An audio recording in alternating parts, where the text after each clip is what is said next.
Kyle, Dave, how you doing, buddy? I'm good, man. It is a good week to be a Packers fan, and I'll tell you why, Dave. And I know that you already know why, but Yeah, we beat a team called the Chicago Bears this past week that by we the did. skin of our teeth, but we did it. And Hey, a win's a win. it is absolutely still a win. The Bears still suck, and that is what is most important about this podcast that we're about to do. So, uh, getting started and hopping right in tonight, Dave. We will get to the Bears because they suck, like I just said. I'm going to say that a lot tonight, but they suck. Very true, but priorities. I was approached by Casey's gym teacher at school, which has become quite the awkward interaction the other day. Yeah, And he's been an avid watcher. So we had this interaction at the school, and he said, about this autograph picture. And well, I said, if there was ever anyone that would deliver on such a promise, it would be Dave. I most So definitely. I don't know what we have in the works or abilities to autograph a photo for Mr. T, but whatever abilities we do have, we should definitely follow through on that because I think it'd be hilarious to have like some kind of orchestra or choir concert and me just go up to this man at random and hand him a picture of you. So I see no downside of this. I will tell you what, my wife is actually a professional photographer. I'll make sure I get some good headshots, and we'll get them your way, Mister T. maybe I might maybe like even give you a couple different angles. maybe like a nice couch shot, like kind of like the Titanic, maybe. Yeah, yeah. Honestly, if we get a Patreon, I can do one of me like Mike Tyson, all caked up. That's true too. Man, I don't like that you said caked up in reference to Mike Tyson. That instantly brought an image to my head that I did not need. Well, when you're 58 and you look like that, you can say caked up, Kyle. I guess he was jacked. He That, lost, but he is a great. that he is. Uh, anyways, I was very tempted to dwell on the Jake Paul Tyson fight for a second, but I'm not going to do that because I'm not going to disrespect Iron Mike like that. But No, uh, I mean, at the end of the day, he got paid $20 million. That's more than me and you will make our entire careers. So I think all in all, I'm not feeling too bad for old Iron Mike. I'm optimistic. Maybe Yeah, I'll get there. Um, let's jump into Packers Bears recap. There is a lot to recap here, and since it's a division game, and because of the way it went, there's a lot to dissect. It's not like it was just a blowout, and we have a few cool things to cover. We could kind of move along. There's a lot to look at with this Bears game. You, however, before we even fully get to this recap and the analysis, I've been taunting you for weeks, Dave, that you about have. the score predictions, and this week you were like dead on the money with the I was prediction. 2 points away. I thought it was going to be higher scoring. I definitely did. And I should have considered some of the team's game plans and stuff, but that is no excuse. I will take my loss like a man. You have won this week's prediction, which was for you. I think you predicted 20-17, and it was 20-19 the final score. I was much over that. So, congratulations to you, Dave. We do a lot of round of applause on here, but I'll give you yours. You deserve it. You are the Thank you, winner sir. this first score It's prediction. uh, it's not easy being this good, but I try my hardest. Well, there's only been a select few weeks that you are this good, but I'll give you this one. You deserve it. You've Hey, earned Bears it. week. I bring my A game for Bears week. That's all that matters. I see I that. mean, honestly, I think the giveaway, and we can just roll into this right away. When you are a team facing that much adversity as the Bears were, where they had just fired their offensive coordinator, backs against the wall, they're going to play a lot harder than they typically would. Now, granted, I thought that Caleb Williams was going to have a little bit better of a game. I didn't suspect that he'd be so much of a rusher as a passer, I thought. But no, the Bears came out. They played the right game against the Packers. They were able to, make the plays that they needed to keep it close. Their run game looked incredibly solid, especially that might say more against us than how good they are. But I feel like ultimately Bears came out and they did what they had to do. It just was unfortunate for them that they suck. And ultimately, it's always going to come down to it. The Bears suck. They're going to find a way to suck. If it's not going to be a double doink, it's going to be a block by Carl Brooks. If it's not that, they're going to go wide right or wide left. I think that we are so blessed as being Packer fans. And with this week being Thanksgiving, Kyle, I want to tell you that I am thankful for my Green Bay Packers. And I am thankful for the fact that I am not a Bears fan because, gosh, could you imagine?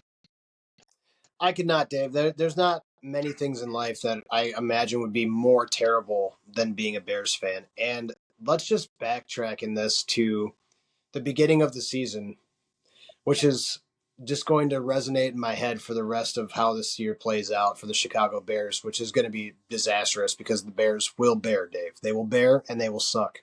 So you're saying But they bear down? something along those lines, except, man, this is a family oriented podcast. I really wanted to go a different direction with that, but Hmm. I will keep that thought for myself. Dave, I'll leave you to imagine where I was going with it. Calm We down, are Kyle. We have we are Mr. Quay good Walker. friends. We are good friends. You know that was going to go in a sour direction. But at the beginning of the season, I heard people saying, Dave, from afar, from the corners of their mother's basements in Chicago, they were chanting, "The Chicago Bears have the best receiving core now in the NFL." But what they Hmm. didn't consider, Dave, was that they have a garbage receptacle as a quarterback. So it doesn't matter how good your receiving core is. I feel like I'm The Rock right now. It doesn't matter how good your receivers are. Okay? It doesn't matter when you can't pass the football. When is the last time Caleb Williams has even thrown a touchdown pass to someone, Dave? I have no idea. I have no idea. I'm not a Bears fan. I'm not watching the games every week, but I have absolutely no clue when the last time this man has thrown a touchdown pass even is. But this is the best receiving core in the NFL. It should be so easy for them to throw touchdown passes, Dave. How is it possible? I have no idea. But what You I know, do know is at the end of all of it, all the analysis, all the stats, all the play calling, the firing of coaches, all I know at the end of the day is they suck, Dave. They suck. So that is the underlined reason why they are not throwing touchdown passes is because the Bears suck. honestly, they've made a lot of mistakes over the years. They haven't invested in their offensive line the way that they should. Even this year, going after Roma Dunze instead of an offensive lineman. I mean, Fasciano was there, and I know that he hasn't. He's just been starting for the Jets, but he's going to be a quality lineman. The Bears just they suck. They suck in the draft. They suck in their decision making. I honestly think Caleb Williams is a good quarterback, or at least a decent quarterback right now, where he does have potential. I think that if they do build Don't the you say? offense around him, not just the offenses in having wide receivers, but if you build an offensive line behind him, maybe you get another running back. I mean, I feel like that they do have potential, but this year, as it is shown, the Bears are going to find ways to suck. And honestly, even if they do fix their offensive line, they will still indeed suck. Yeah, the Bears obviously aren't very great at decision making. We've seen the game plan for these kind of games a lot of different times in the NFL, and I don't have specific examples off the top of my head to list, but certainly actually much like almost you'd plan for like a Malik Willis Packers game this year if you're Matt LaFleur, when you are coming in as a new play caller to a team, even if you've been on that staff or whatever role you have obtained within a certain organization there is a certain strategy. It's not you're not just coming and playing 100% of what it just was the week before because that's impossible. Like we've lost what we just had. We have to change it up and we have to game plan to get the ball rolling for us to get into a new system or some new progressions or clock management or whatever the case is. And we saw that with the Bears game this week is that the Bears were very content with controlling the football for a very, very extended amount of time to keep the Packers off the field. So I looked at time of possession because I felt like the Packers barely touched the ball in this game. And all in all, when it was all said and done, Dave, the Packers only possessed the ball for 23 minutes in this game, while the Bears possessed it for 36. So part of that is not necessarily playmaking or a lack of playmaking abilities on the Packers end, but I think it was more Caleb Williams doing what quarterbacks have shredded the Packers with over the years, which is mobile quarterbacks are typically a problem for the Green Bay Packers. Caleb Williams was doing a very good job, especially in the first half of getting loose from the pocket, scrambling, and just getting a few yards here and there when he could. I think that made it very difficult, and it also opened up some things down the road for them, particularly on their last drive of the game, where he's starting to get out of the pocket and guys are trying to come up on him, but then it's freeing up receivers. So, and that's what kills the Green Bay Packers, or has killed them over the years, is stuff exactly like that. So, it's tough to see that happening, but like you don't want to see it in chunk plays. And I think Caleb Williams at one point in this game had more rushing yards than their rushing core. So that was probably before the big Swift touchdown run. But certainly the game plan for the Bears was to come in, control the football as much as possible, utilize Caleb how Caleb's going to be utilized, which is a strong arm. And if it permits him to move the ball downfield, then great. But mostly run the football and get them loose in the pocket and drain the clock, which is what they did. So I think they did a great job of their game plan, and I think that the Packers had a few missed opportunities where this game could have kind of been pulled away from the Bears and forced them into making some worse decisions and not being able to manage the clock as well. I know I've rambled for a long time on this topic at this point, but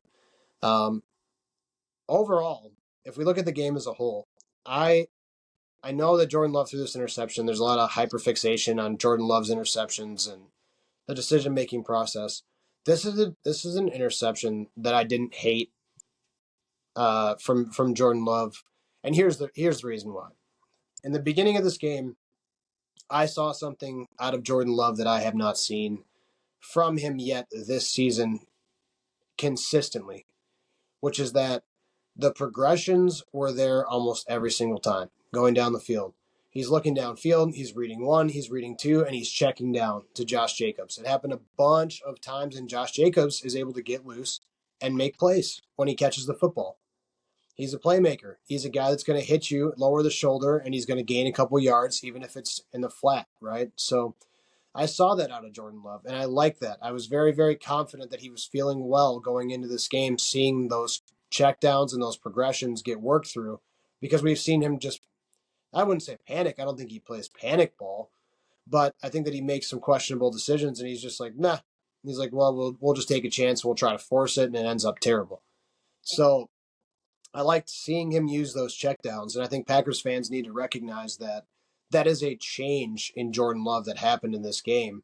Whether there was a separate interception or not, it has nothing to do with him forcing the football into somewhere. That interception is just it's a misplaced throw. It's an overthrow to a wide open Tucker Kraft. So while we can sit and say all day, well, he shouldn't have thrown the interception, it's one that I'm willing to take on the chin. Like, that interception is not a huge issue to me.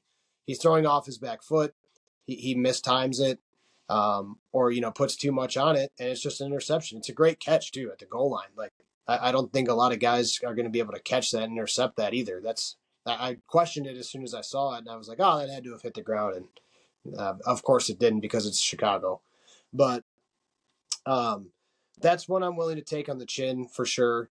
I felt like he was using his playmaking abilities quite well in this game. He was looking like a quarterback who knew what he was doing and was in a rhythm, and I really appreciated that. Did you notice the same thing, or do you think I'm off on this one? I did see that he did check down the ball a lot more, which does show his progressions. I don't know if that was possibly a game plan for him too, though, because that's the thing is, like you said, it's a week-to-week league, and I hope that we can see it this next week against the 49ers. It to really show me growth. I'm not going to leap to automatically say that, oh, wow, his decision-making is better now. Like, it's just a one-game fix. I think that if it continues, then I believe that the issue there is fixed. I did see him being able to be a lot more comfortable too. And I think that one of the big things about this was one, the Bears don't have as much of a pass rush as they'd like. They still do have decent pass rush, but Love wasn't really, he never got frayed or frazzled. He was able to escape out of the pocket. And I believe that coming off the bye, having his ability to actually run and escape out helped big time for him. You could tell that he wasn't labored with his running or anything. He was able to confidently move around, and I think that's a big part about Jordan Love's game, and that's something we haven't been able to see for the past few weeks as Packer fans, strictly because of that groin. So if this does continue, I'm all for it. Obviously, I'm a Packer fan. I want to see Jordan Love go out there, throw a million touchdowns, no picks. That's not realistic, though. There's still going to be some picks. It's still going to happen. Jordan's going to throw in triple coverage because that's who Jordan is. But you know what? You got to take the good for the bad. You don't get the big plays without the risks. Ultimately, I do see steps. We moved in the right direction. Now, whether we move in the right direction and we keep on walking, totally different. But at least we turned, you know? Yeah, I feel like the one pass that should have been intercepted in this game was the double coverage throw to Christian Watson. That's just a bad coverage read, and that ends up being a positive play, of course, for the Packers. We've seen that way too many times this year. Is like Yeah. the ball is in the air, and I'm already screaming at my TV because I'm seeing what should happen transpire, and then all of a sudden we come down with it, and I'm like, I guess, Honestly, like honestly, for that, what tells me about that play is Christian Watson actually tracked the ball. And he dropped back and went to the ball. That rarely happens. That's one of my biggest like qualms with Christian Watson is he's got all the athletic traits. He can get open. He can create that separation, but he never fights for the ball. He never fights to get back. He's never physical. On that play, he fought back to get to the ball, and what do you know? Made a giant completion. And it's things like that that you're happy to see him starting to make that progress even as a wide receiver. Because you tell me rookie year Christian Watson, does he make that catch? I don't think he does. I think that he's 5 yards away from it, and that one possibly gets picked off. So I'm happy to see that the rookie wide or not rookie. I'm happy to see that he's progressing as a wide receiver. I'm happy to see that there's that chemistry building. I think that's another thing that a lot of people in the media didn't talk about yet. yeah. I think that he got a lot of attention for this game, but I think for to get more attention and to get the validation that he probably deserves for his performance, I think that he's going to have to perform that way in consistent weeks. I don't think that you get the one game performance of being that guy and then you can have that title. I think that Jaden Reed has proved over every game that he's reliable enough to go make plays. And that's why he's so highly regarded within the Packers organization right now and used in so many different ways. I think there's a lot of guys that have that potential on the Packers, receiving core. We know that. Dontavion Wicks has huge potential. Daubs has shown it this year that he's that guy, and can be utilized consistently when Jordan needs somebody and it's in game time decisions. Like Kraft has emerged, right? Like we have a lot of guys that can be huge players in Green Bay, and it's definitely a legitimate receiving core while younger. But these guys got to prove that they can go make plays, and sometimes it's just about not dropping the ball. Sometimes it's about knowing your routes and where Jordan's going to be, and then working back, and finding some of these open areas in the field when some of these scramble plays arise because he can Jordan can make plays with his legs. You just got to find a place to be open. Rodgers kind of the same thing. So um, you love to see a guy go for 150. That's a career high in Chicago. That's cool for him. He obviously had a huge play at the end of the game where I didn't know if that was going to be a catch. I thought they were going to try to rob us, but I thought it looked like a catch. Ends up being ruled one, so thank goodness that the refs weren't completely invested in Caleb Williams' zesty pocket. But um, but Refs there have their is fingernails painted too. what's that? The refs have their fingernails painted too. Yeah, something. I don't know what was it. Yeah, zebras or something designs. I don't know. Straight, Either way, straight yellow.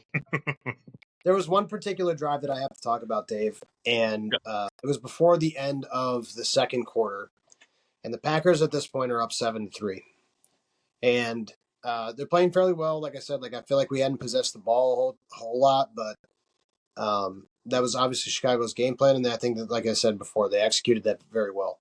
We had a 2nd and 1 play, Dave, from the 6-yard line in the second quarter as time was running down. I hated this drive, and I'm going to tell you why. From the 6-yard line, we run like a little RPO, okay, and we don't complete the pass anyways, so it doesn't matter, but we get flagged on the play for ineligible man downfield. So it moves to second and 6.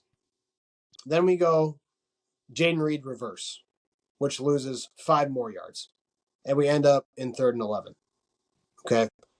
And then on third and 11, we try a check down, which we overthrow, and it turns into an interception. And then back the other way come the Chicago Bears, which yeah, is it a defensive issue for Green Bay? Sure. The Chicago Bears, though, are at home. They want to win this game. It's a rivalry game. We have now just handed them momentum that they didn't need. This would have, at the very least, had we thrown the ball away and not had it be an interception, at least been 10-3, right? So if Chicago gets the ball at that point, drives down the field, scores before the half, which would, in my opinion, still have been unlikely. Like, you're looking at 10-6 or 10-10. You're looking at a tie game at halftime. Bears getting the ball in the second half. I think that you're content with that. Not satisfied, not doing the best that you can necessarily, but I think that you're okay with that. What I have a problem with is that the Packers' running game with Josh Jacobs was looking incredibly strong in the first half. Why you don't pound that ball down their throat from the 6 yard line on second and one, I have absolutely no clue. I do not know why you go RPO on a second and one. Now, granted, I'm not getting paid in the NFL to coach. I'm not getting paid to play call. But I hate that play call. I hate that drive. It is a perfect example of why you trust in the things that are working and you don't divert.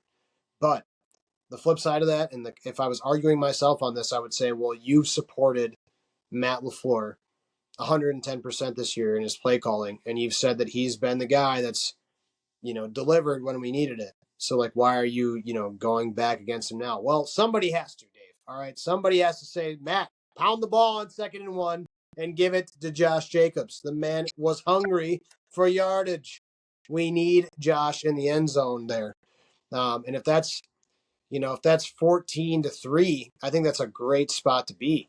And I'm not saying 100% that we get in the end zone there, but I think the odds are pretty high with just pounding that ball through the A gap.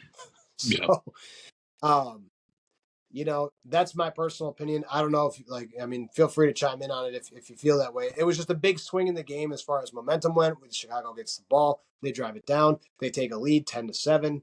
Now we're down at the half. They get the ball back. It's a huge swing, and ultimately, yeah, the interception by Jordan Love matters, but at the end of the day, man, like that's just such a huge possession to just give away and just go backwards on when we were right there. I think that it's one of those things. Like you look at in baseball, nobody bats 1,000. Nobody's going to be 100%. And I think that was kind of Matt LaFleur. Like he's a good play caller. I think sometimes he overthinks himself, and I believe that even like where you see at times where Josh Jacobs running out of the shotgun, where a lot of times it's if you're on second and one, you shouldn't be running out of the shotgun. If you're on third and one, shouldn't be running out of the shotgun, which I've seen. It didn't happen during this possession we're talking about, but I'm saying I've seen it throughout the year where sometimes I just feel like he plays a little bit too pretty at times. But it's the same thing as with Jordan Love. You live by it, you die by it. It's not particularly what I'd do, but Caleb I Williams pretty or like a different kind of pretty? no, it's more like a P Diddy party. Oh boy, that's Ooh. Ooh. Ooh. But no, I mean it's just one of those things that you live by it, you die by it. It's not particularly a good showing, but honestly, the Packers in the red zone this year in general have drove me to drink. Even thinking about the Packers in the red zone this year of how terrible they are is making me just Dave. It doesn't take much for you to drink, so I'm not sure that this is a good analogy. Kyle, Kyle. No, it's the red zone. It's nothing to do with me. But You're still struggling this week from the red zone. I struggle every right now. I think that we're like ranked 27th. I want to say I'm not 100% sure, but Yeah, it's I saw the statistics during the game. It's not good. It's not good. no. No, it's been a little bit rough this year. It's just and what's upsetting about it too is we have the players. We do have the guys that can win one on one. Romeo Dobbs, he's amazing at beating one on one coverage. Devontae Wicks, if he can actually catch the ball, is amazing at beating one on one. You have Kraft, who is huge, who can body the safeties. You have Josh Jacobs, who's an amazing rusher, where he can actually out physical you and get that. I just feel like sometimes they're starting to do a little bit too much. And personally, I feel like if you're going to do something like that where you do a jet sweep, why not? If you're going to do a jet sweep there, why not a reverse to Christian Watson where it's close to the line of scrimmage instead of running, 5 yards back and then giving it to Reed where then he's caught. And honestly, in that play too, if you'll see, Christian Watson missed a pretty big block on that one, which is going to happen. You're not always going to beat your man, but it was poor execution on multiple levels there. A couple players missed their assignments, and that's what ended up happening. It led to what ended up happening with the wide receiver or with Love overthrowing Tucker Craft. You hate to see it. It's not great, but you just have to deal with it. That's football. It's never going to be just a 100% wash. We weren't going to just steamroll the Bears here. They get paid to. But I do agree with you in the fact of right now in the red zone, especially, just incredibly frustrating. Yeah, that's a huge swing in that game. I mean, I think that 14-3 to even 14-10, like I'm pretty confident in going into the second half, in Chicago. So it's just tough, man. That's a tough drive for me to digest, and like I think it's almost too predictable there.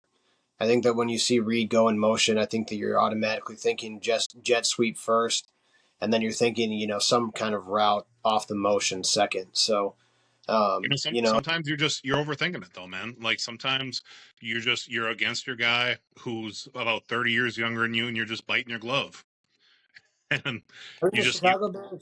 The Chicago Bears defense is legitimate, man. Like you said, like their pass rush really wasn't on par for this game, but they're a good defensive group. Like Mhm. that challenged Jordan Love to make some different throws, consider getting out of the pocket, use his legs a little bit, like all the things that Jordan can do because he's a more experienced quarterback than Caleb Williams is. I don't think he's going to make the same decisions, but it made it a little more challenging for him to throw the ball down the field and make those decisions. And obviously, that's very evident on his overthrow on Kraft because I think he just kind of got the ball out of there too fast when he could have focused on accuracy.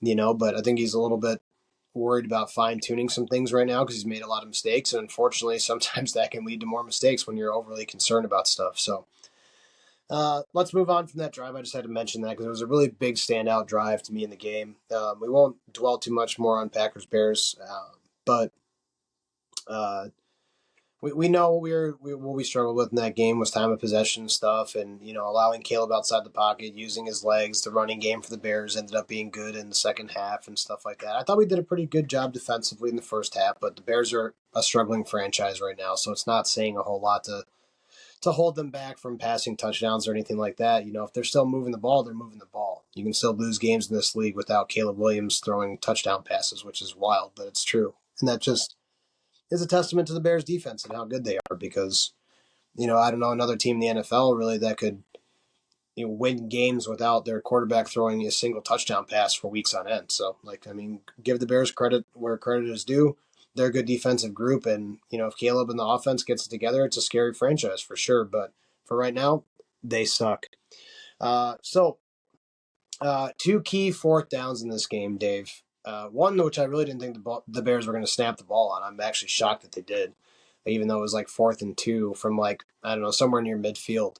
And I glued my eyes, Dave, to the middle of the field where a one Quay Walker was in a defensive stance. And I paid attention because I said, Kyle, you've been hard on Quay Walker the last couple of weeks. You've talked to Dave about it. You've been sending him videos of Quay failing to do things mid-game. It's a sad thing that you're doing. You're trying to hate on this man. You want him to succeed in your core, but give the man a break. And I said, all right, I'll just observe. I'll just observe. And for this play, you know what I saw, Dave? I saw Quay Walker in the middle of the field, and I saw him statue there before moving up past the line where he is untouched, Dave. No one touches the man.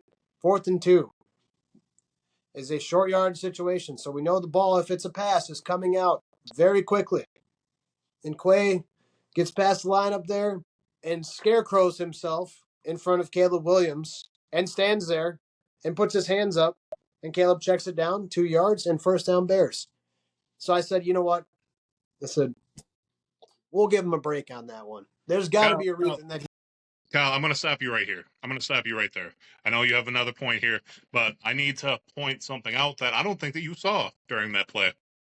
So, if I'm correct, who are the Packers playing this week or this last week? They're playing the Chicago Cubs. So they were playing. I don't believe they were the Cubs, right? They were the. They are the Bears, Dave. They are the And Bears. Kyle, I know that you've never went bear hunting before. I know that you're an avid deer hunter, but if you've ever taken hunter safety, one of the first things they tell you is when you see a bear in the wild, you throw your arms up and you scream to get them away from you. Honestly, Quay Walker, by the book, Kyle. That's Bear Safety 101. He appeared to be bigger than him. He threw his arms up and he went, ah. That's how you deal with a bear when you spot it in the wild. Honestly, Quay, there's a lot of things that I haven't been happy with you. I haven't been happy with your play this year, but you did the right thing there. That's Hunter Safety 101. That's by the book, Kyle. He did not get mauled by a bear there. That is going to be quite the YouTube short that is going to come of that particular clip. Uh, so I don't even know where to go. Uh, that is a theory that can be used, and that's The theory, Kyle. a theory. Uh, Not the one I would have used if I was getting paid millions of dollars to play NFL football. I was very confused by that course of action, and I'm still unsure why Quay didn't lay all the hands and feet all over Caleb Williams at that point to prevent the Bears from converting a pretty key fourth down. But so, Dave, moving on. You know what? I said chalk it up to a loss. You know what? It's fine. It's totally fine. I'll bypass it. There's got to be a reason that Quay loves the Chicago Bears all of a sudden and doesn't want to harm Caleb Williams. It's not that he's not a violent linebacker, right? Or didn't play at a university called the Dogs, Dave, the Bulldogs. The Okay, dogs. where he himself wouldn't be a dog. Okay, I'm just a little confused, but I moved on. But then there was a second fourth down, Dave, and Quay found himself once again smack dab in the middle of the field. And this is a shorter fourth down play. We knew it was likely going to be a run. Quay makes a good read, Dave. He sees the play. Caleb Williams extends the ball out, pulls it, runs to the left, and he pulls this on an option. And Quay comes downhill, and I thought, yes, Quay Walker, you're going to do it. You're going to perform under pressure and make a play. And what happened, Dave, is that Quay left a Roadrunner trail of dust in the way of him and coming past Caleb Williams. I actually saw it on the screen as if it was an animation, and it passed by Caleb Williams and shot all the way down to the opposite end zone because that's how badly Quay Walker whiffed on this play when Caleb Williams decided that he was just going to grab another first down free of charge, free of being hit by the defensive players. And free of certainly Quay Walker, who did not want to hit anybody in this game. So Kyle, I'm going to stop you there again, buddy. So, right off the top, you have admitted it was a good read, though, correct? it was a good read. Did you know that 2 out of 3 Americans can't read past the 6th grade level, Kyle? It's an epidemic amongst just America in general. So you're telling me this man went out there and he read. That is somewhat true. I don't see what the problem is, Kyle. I think you're being a negative Nancy. Quay Walker, not only is he good at hunter safety, but he can also read. What do I need in a linebacker, Kyle? What are 2 things that in the NFL draft every year? You know, I've been an avid draft fan since 2009. When I look at my middle linebackers, I want hunter safety and I want the ability to read. Two things Quay Walker did. You're being negative, Kyle. Quay Walker did exactly what you went out there and you pay him to do. We're not He, talking C spot run here, Kyle. The man was reading Moby Dick. well, I'm glad that you're so in favor of Quay today, Dave, because I'm going to offer you up some stats that I would love to hear you defend. So Yes. he is 16th overall ranked, I believe, in the league in solo tackles, which he has 58 of this year, which I was impressed by. I didn't think that he had that many. So good on him for being as proficient as he has been in the tackling game. Now, where those tackles occur downfield, I have no idea. It could just be that he's catching them 8 yards down the field and making a tackle. That's not what you want to see out of your linebackers, but maybe that's what's happening, right? He is 47th in the league in assisted tackles, which tells me that either we are doing a terrible job gang tackling, or uh, we're not making plays at all outside of his solo tackles, which is concerning. Player grade. I want you to guess, Dave. If it's on a 100 scale, what is Quay Walker's player grade? Probably a pretty good number, Kyle. Why don't you tell me the number and I'll tell you if it's good or not. I will tell you the number. I'm not going to let you talk about how if it's good or not because I'm going to tell you it's awful. It is 49.5, Dave. He is less than half of the NFL's proficiency as a linebacker. Kyle, And that is not my Kyle, grade. That is not Kyle, my grade. I did not Kyle. deem him this great. Once again, I'm going to stop you there because I don't know. I That is don't talk failing about. in school. It is failing. It is a failure. I don't talk about it much, but I do have a young daughter, and I watch a lot of Sesame Street with her. And you want to know what the number of the day was today, Kyle? 49. Was it 49.5? Because that No, it was seems just impossible. 49. No, we don't round up here. This is Sesame Street rules. Well, I'm not going So to diss that, but I'm going to diss Quay Walker. He's it took playing. took quite a while for the count to get up there. The segment ran a little bit long, if you ask me. But Quay Walker went out there and he did what he had to do. We're not talking the NFL. We're talking Quay Walker. We're talking the man that can read and has hunter safety, Kyle. I don't know why. Yeah, we compare against what other NFL linebackers. That's what you're comparing it to. You're comparing him to his peers. No, you look at what's within, and I see Quay for the player that he is, someone who goes out there and he reads. Dave, I wish what he had inside of him was the willingness to tackle somebody on the opposing team. Because if he had that, we'd be a lot better off as Green Bay Well, Packers. like you did say, he's not getting much assists. So maybe we need to look outward. Maybe we need to look at other players. Why are they not helping him tackle? You're expecting a man who makes multiple $1 million a year to go out there and tackle by himself? I mean, there's maybe some point to be made there, but the underlying point here, Dave, is that no matter how much you support Quay, I'm going to come for him because I'm going to be watching him very, very closely. And it has been a media spotlight this week on the radio shows I've been listening to, and there's certainly some spotlight on Quay Walker right now, and the fact that they don't think that it seems to be a general consensus that people don't think he's coming back to Green Bay next year. I am. I could not be more in support of that narrative at this point, just based off what I've seen all season. It just he's an athlete. He's obviously capable of doing it, but I just don't think that this system is good for him. And he has not emerged as a guy who's a playmaker here. He's made a couple of standout plays over the years, but particularly actually against Chicago. What was that last year? Um, Hmm. the pick six. He ended up getting concussed on that, and who knows? Maybe he has some Antonio Brown like traits now that are preventing him from making tackles on the football field. I have no idea, but I mean, whatever it is. everything aside, though, he's coming back next year. Does he get his 5th year option? No, he doesn't. I doubt that the Packers re-sign him for a 5th year option. But to play in his 4th year of his rookie deal, yes, he's definitely going to play. We have Quay Walker guaranteed for 1 more year. There's still progression that can be made. I say Quay, you say nay. And I find that very, very your lack of faith in Quay Walker is quite insulting.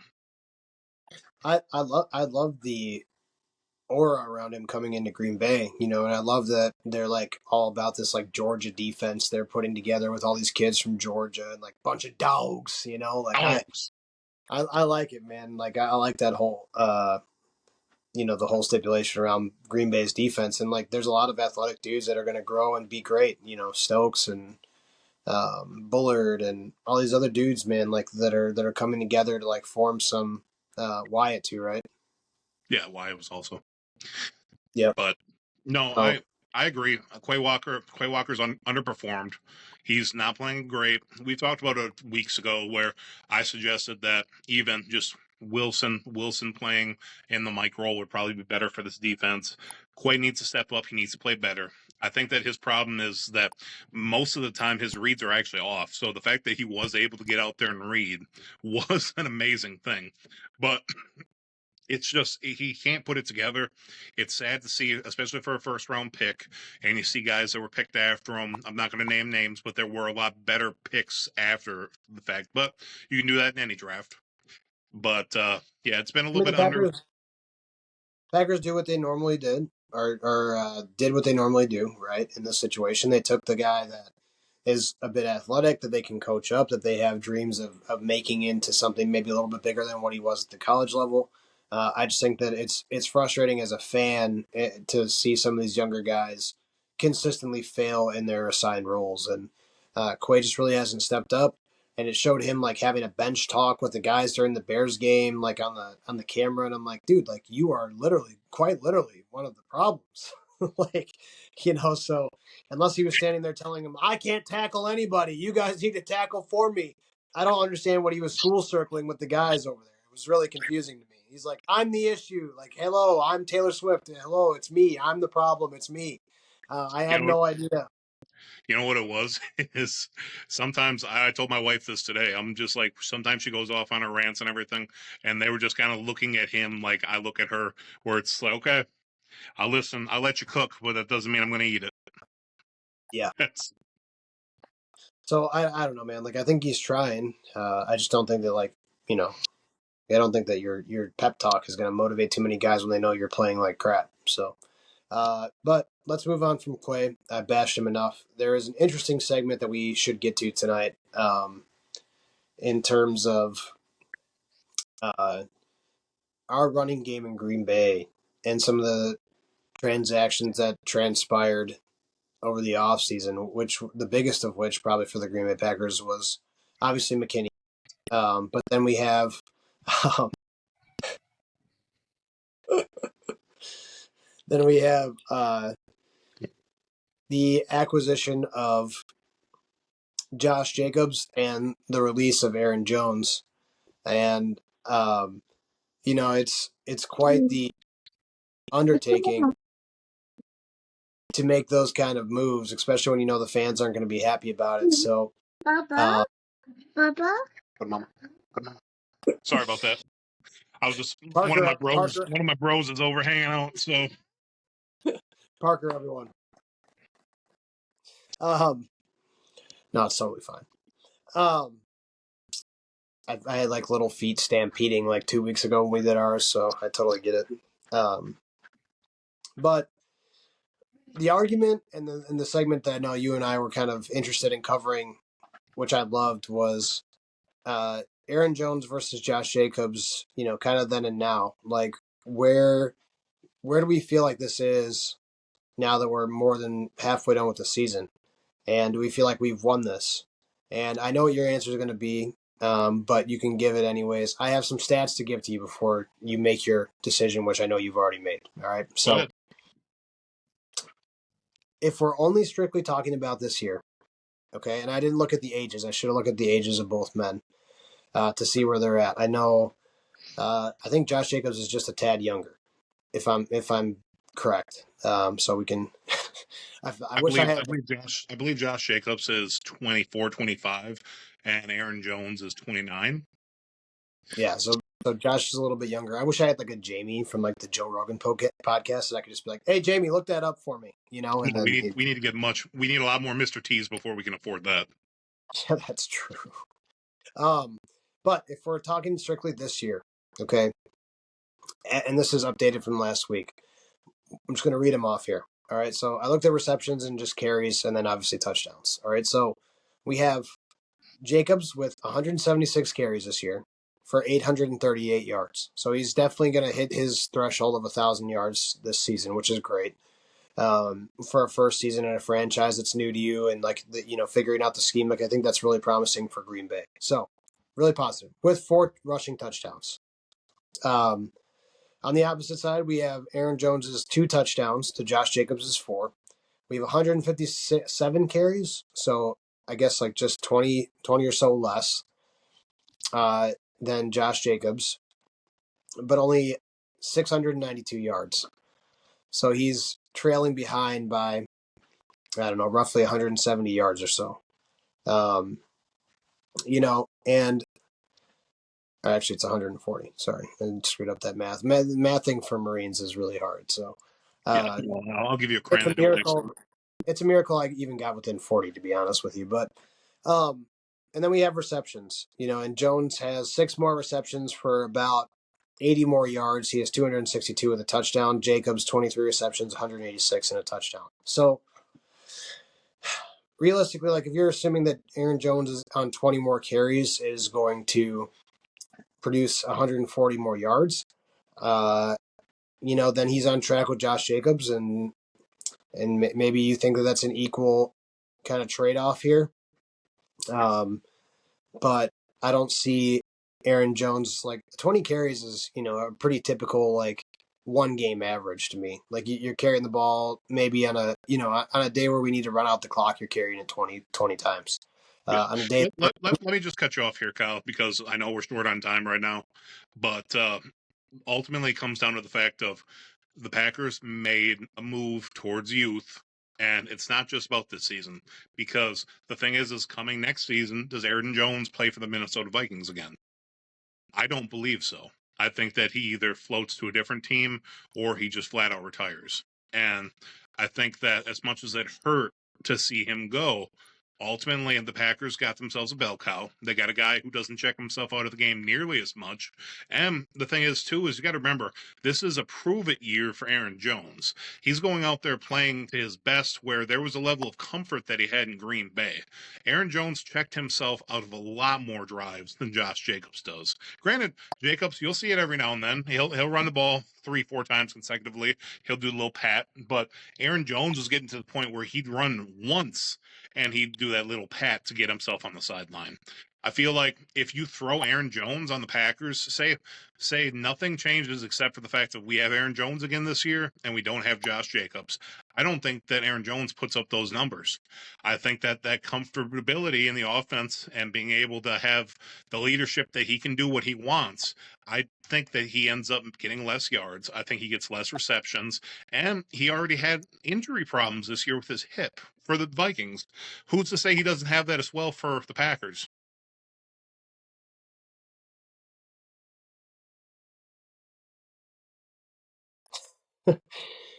I'll cover it up for you while you get it situated. But yeah, I mean, I would tend to agree. I think that Jones has been injury prone quite often, especially in the last couple of years with Green Bay. We know that Aaron's had some hamstring issues that he's been battling.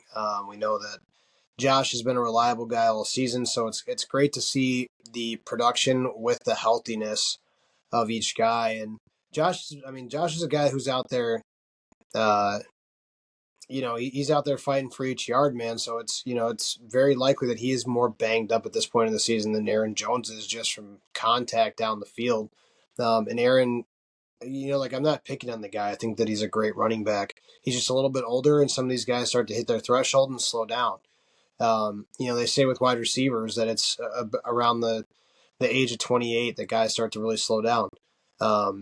And whether that's true or not, for every case, like I guess is up for debate. Like you have guys that are just around still and doing their thing after that. But generally speaking, like that's kind of the threshold in the NFL is like, hey, you have like, maybe 6 to 8 really good years, and then you start to slow down a little bit, and that's just life, right? So, Yeah, sorry about that. my phone kicked out. If I even look at it wrong, it just kicks us out of the program for whatever reason. But no, like I said, and like I agree with you. I feel like the Packers made the right move. I feel like long term this helps us. At the end of the day, Josh Jacobs is going out there being the bell cow that the Packers need, and he's performing exactly how you want him to be. And you can't ask for much more. I would argue, other than Saquon Barkley and Derrick Henry, Josh Jacobs is probably having one of the best years in the league right now. So I can't complain. In good accounts I trust. It's always like the old saying is, it's better to get out of a guy a year early than a year too late. Yeah, I mean, I think it just hurt a lot of feelings. People wanted to see the duo. That's what hurt people more than anything. Is I think that people wanted to see Aaron Jones with Josh Jacobs. Unfortunately, that didn't happen. What led them to that decision is beyond me. Maybe they thought they weren't going to get their money's worth out of him if they did pay him to stay, or what the paying him too much, or they couldn't acquire somebody else if they did that. And it had to be like letting him go for somebody else. Like I mean, there's a lot of different possibilities there. Ultimately, we'll never know. I hate seeing guys that we used to love and cheer for on other teams, especially when they're opposing colors. Like that's not great, but there's a lot of love for Aaron there, like from everybody still. And it's not like no one's holding animosity against Aaron Jones for going to Minnesota. Like I think that everybody understood that he was probably going to be out there trying to sign with whoever he could, and he's still got RB1 potential. So. Hey, it's not show friends, it's show business. Yeah, that's exactly right, and I think the Packers absolutely made the right move with this younger running back, more life on him. Um, a different style of runner, but I think in my opinion, like I've grew up on lower the shoulder pad and fight for extra yards, Jerome Bettis and Peyton Hillis type football. So I like to see that. This man said Peyton Hillis. Absolutely, dude. He was on the cover of Madden. Don't sleep on Peyton Hillis. But either way, Kyle, with you saying Peyton Hillis, I feel like we need to move on to the next topic, and we just need to wrap it up here. All right. We have one last. Man, you really got some hate for Peyton in your heart. That's crazy. I don't have hate. We'll talk about it next week. I know you have to leave soon. We can table this. We'll talk about Peyton Hillis next week, because I have plenty to say about Peyton Hillis. I have plenty to say about the fact that it was a fan vote that year. I have plenty to say about how arguably Mike Vick should have gotten that cover, because it's not like he didn't have a great redemption story, unless if you hate dogs, didn't or unless you love dogs. Mike had a Madden cover with the Falcons. Could add another. Well, And believe me, I'm not a Mike Vick fan by any means. I love my dog, but that's beside the point. If we're talking cheerful, again, we're getting too deep into it. Kyle, next week or this week coming up, the Green Bay Packers play the San Francisco 49ers. Just they coming out play this. really, Dave. They play a shell of the San Francisco 49ers. They're not even fully playing the San Francisco 49ers, and we're playing them in Green Bay on top of it. But continue. Who are the players that are sitting out for San Fran this week?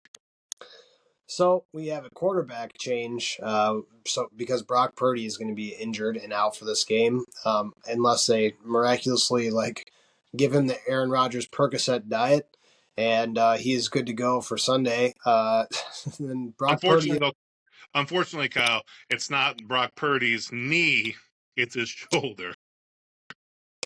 Man, that we could go down a whole rabbit hole with that too. But watching Aaron Rodgers talk about how he played on perks that game is wild. But either way, so we have Brock Purdy that's out.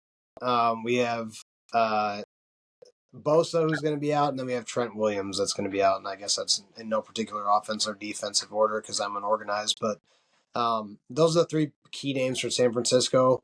And then I am completely spacing on the name of the quarterback for the 49ers that is replacing Brock Purdy. It is. Oh, I just looked at it not too long ago. I want to say. No, is it like Brandon Allen? Yeah, Brandon Allen. Yeah, he was. I believe that he played for the Carolina Panthers for a while. I think he was out of Texas A&M. Not positive. Dude, There's pictures of him everywhere. They're like I don't know if he's been in Denver, like Cincinnati, or like I don't know, something like that. Like Another one that's moved around a lot. Again, short on time. The problem here is, Kyle, I know you have to leave and you'll rant forever. So I'm just gonna go into my piece and then we can get predictions after you say your piece. Let me just go for a quick rant. I think that Brock Purdy being out of this game says a lot for the Packers. They need to step up and run defense because while Brock Purdy is gone, they still do have a Mr. Christian McCaffrey coming back, who's played, and this will be his third game since returning from injury, and also has not gone over 100 yards. Predict that he definitely will go over 100 yards. I think that he's going to absolutely torch the Packers defense. I think that honestly, you have to sell out the pass for this game if you're the Green Bay Packers. And if on the Packers injury front, we're missing out on not only Jair Alexander, who re-aggravated his PCL injury, so his knee, and then you also have Mr. Edgerrin Cooper, who has a hamstring issue. Edgerrin Cooper, to me, is more important than Jair Alexander, just because Cooper is that guy who really plays extra and is able to spy the quarterback, is able to make those plays at the line of scrimmage. So I think that Christian McCaffrey is going to get his. And I think that if you're a Packers fan thinking that we're just going to steamroll them, I don't see that happening. I hope I'm wrong. I really, really do.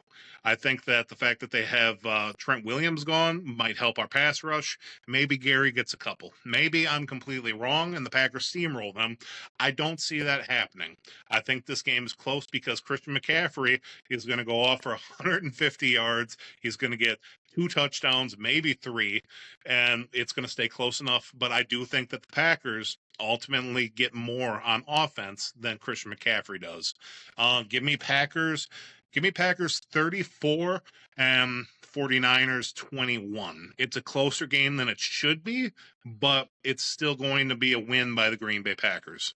And again, I'm sorry I have to rush through this, Kyle. I just know that you'll talk forever. it's okay, Dave. I'm a talker. It is what I'm good at. It is why And the we idea of love you for it. We really do. And you know how to read.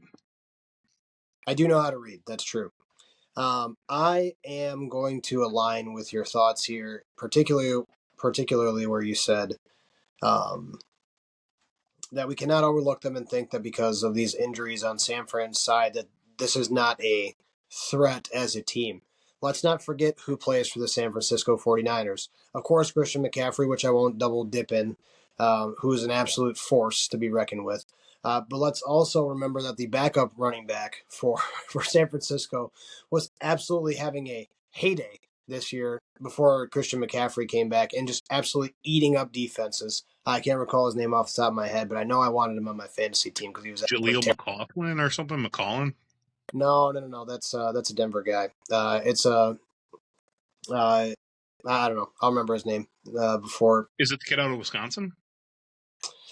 No, that was the third string. There was a second gentleman who is running for the How 49ers. many running backs do they have? I don't know, man. He's a force. But aside from Christian McCaffrey and all their running threats, let's not forget that Deebo Samuel is a real thing. Let's not forget that Juwan Jennings is a real thing. Let's not forget that Ayuk still plays for them, even though he's been silent since getting paid a lot of money. Didn't So Ayuk tear his ACL? is it Ayuk or Deebo? Thought it was Ayuk. Oh, well, either way, I must have missed something there. But so I'm uninformed. Sorry, but uh, either way, there's a lot of threats. George Kittle still plays for this team, right? Like we know they have like plenty of receiving threats. It's not going to matter who's behind center, to be honest, as a quarterback. I don't think we could get down a whole thing with this, but I don't think Brock Purdy's even that guy, to be honest. I think it's the offensive scheme that's the thing for Sam. I think it's a Shanahan magic that makes that team very, very good. It's an attitude, it's a mentality around that franchise, and they consistently love to beat the Packers up. So I don't think they're going to do enough in this game to beat Green Bay, especially when it's at home and we're coming off a good win at the Bears game in Chicago where we beat a division rival. I think they know this is going to mean something down the road already. So I think they're kind of prepping, and I think they want a revenge game like they've talked about all week. So I think with the injuries and stuff like that, this game remains close. I do not think that we blow them out by any means. I think that we start probably fast and finish slow, like the Packers have classically done pretty much all season here. But if we limit mistakes and interceptions and silly things, I think we're fine here. I think we have an opportunity to go out there and smack them at home. I say we win this game 27-21. There you have it. That's pretty much what we got this week. Obviously, next week we have to rant about a few things, or maybe if you're paying attention to this and you're this deep into this podcast, off-season material. Maybe it's not even just about the Packers. Maybe you just want to hear Kyle and I just go off and argue about different topics. Just an idea. But yeah, Kyle, I know you got to go. I think that the Green Bay Packers are in the right track. I think that this is a Super Bowl year for them, and let's keep on marching forward, buddy. Go enjoy more of your red zone Evan Williams that you got there. And That I will. as always, everyone, you want to follow us on Instagram. We are at Lambeau Lounge. We are also on YouTube and Spotify at the same name. So if you made it this far, thank you very much. Dave, thank you for being here. I appreciate you as always, my friend. Always, brother, and thank you, Mr. T. And Mr. T. Yeah, absolutely. And we'll Don't do worry, it again. the signed picture is coming your way. All right. It's Well, going to we'll be see weird for everybody. you to bring into an Appreciate it. elementary school, but whatever. All right, I fully expect that Titanic photo for sure.